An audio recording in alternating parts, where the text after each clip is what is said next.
Beautiful people, welcome back to our page and thank you so much for joining today. If this is your first time, please like this video and share this page to one person if you find the content interesting. So today we are going to talk about another update for study abroad, and I'm going to be taking you to Malta. Today's video about Malta is going to be on proof of funds. Okay, now let's take a look at proof of funds, and if you are thinking of studying in Malta, then this video is for you. The proof of funds, you have to show that you have a bank statement, okay, and this bank statement must be 3 months old. It shouldn't be the last 2 months. It must be 3 months or above, but 4 months, 6 months preferable, okay. And this bank statement must show the entire money that you need for your studies, because you need money to take care of your studies and accommodation and living. Let me just put it, living expensive. So you need to show that you have this entire money in this bank statement, and this money has to be readily available and accessible to you. Now, how much is the money you need? According to the Maltese officials or the Malta government, you need to show that you have 12,775 euros. Now, in one of my videos on YouTube, I said you need at least $15,000, and a lot of people were arguing. Look, when they say you need 12,775, you can add more, because you need more to convince the visa officer. And remember, with Malta, though you are not doing a physical interview, for those who do not have the embassy in their home country, but you would be called for an interview when you submit everything on Identity Malta. If there is anything you don't understand here, please go to my YouTube channel, check those videos about Malta and watch them. If you need a one-on-one with me, one-on-one consultation for call, book from this page. There is a pinned post on this page. Okay, thank you. Now remember, this proof of funds I talked about, or I spoke about, varies.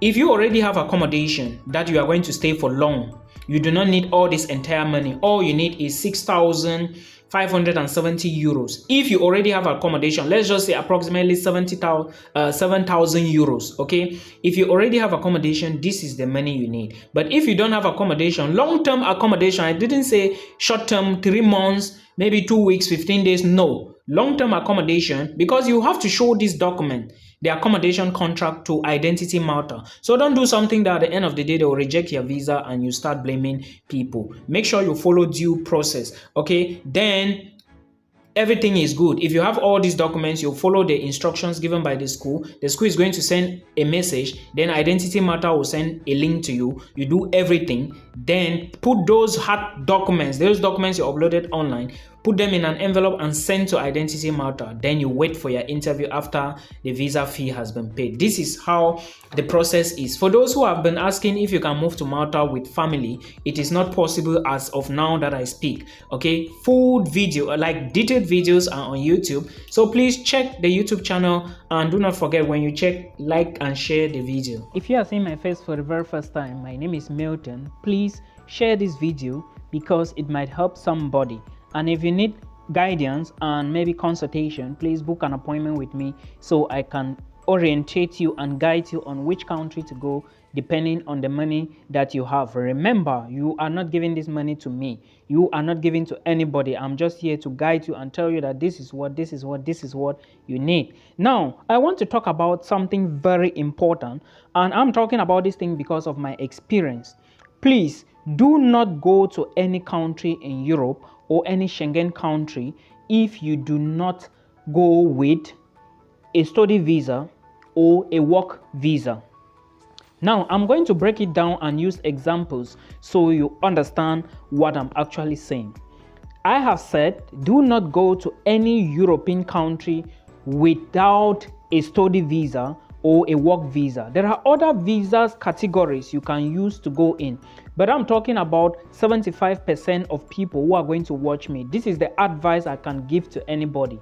If you want to immigrate to any country, try as much as possible to use a study visa or a work visa. The reason is because when you go into a country with a study visa or a work visa, almost every country will give you access to work as an international student with a study visa.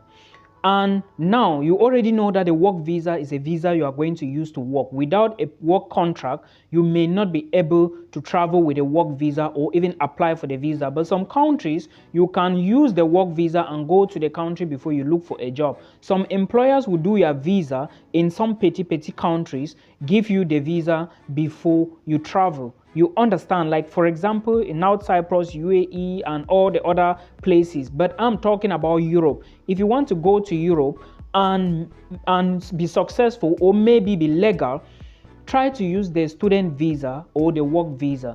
The student visa will give you access to job. The student visa, even if it's any country that is not really a desired country, you can use the study permit, because when you get to this country, you can use the study permit, then you apply for another visa in that particular country where you are.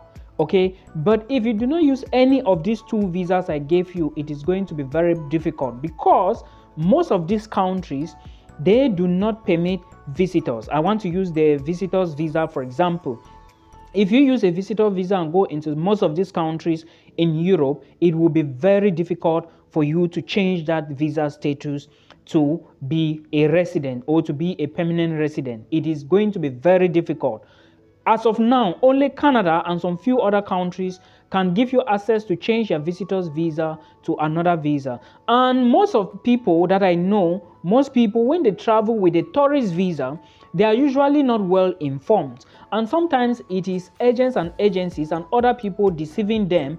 And when you use the tourist visa, go into these countries now, you will later realize that it is going to be hard for you to convert. And what is the tendency? Before you know, you are illegal. And when you are illegal, you are already stuck into this country. That is why you see some people abroad living for almost 4 years, 5 years. They are not successful because of what? They cannot show for anything. Because of what? They used the wrong visa to go in, and when it was difficult for them, they could not return back home because of fear of one or two. And with that visa now, you cannot convert it to residency, and most of the time these people now are illegal. Now when you are illegal, you cannot go to any other country to apply for a visa, to any other embassy to apply for a visa to go to another country.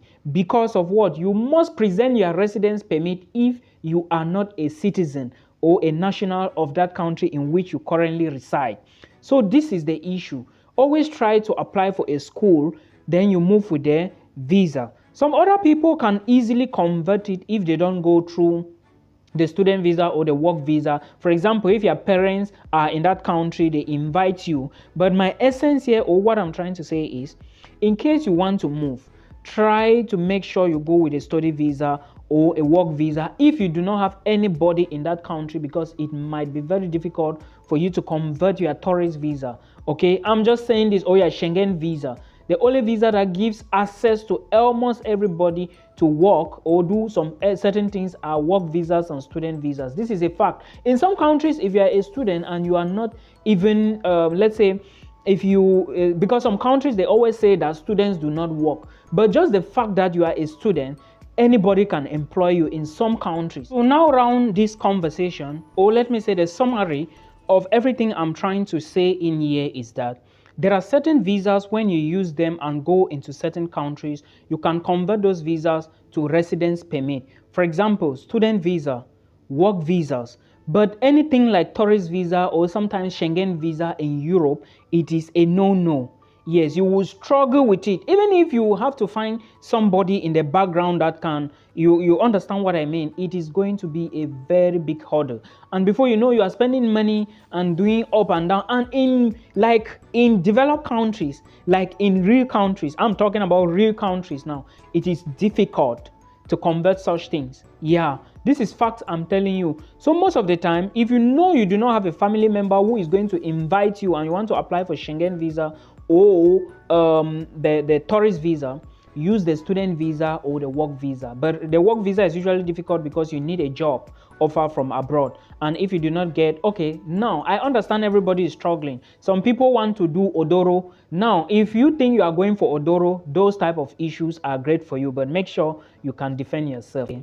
Please do well to share this video if you find the content interesting, and do not forget to like as well. I want to draw your attention to something. To those of us who are going through school websites, there is a technique you can always use to get more information from the website, depending on which website you are going through. But I am focusing more on schools here because this is what I talk about. If you are applying to a college in the USA or Canada, or a school maybe in New York or maybe Australia, always make sure you take a look at the facts section. If you look at most websites, all right, they always have this section called FAQ, FAQ, that is frequently asked questions. So always make sure you click on those sections and read, all right, because when you read those questions, you are definitely going to find answers on that section.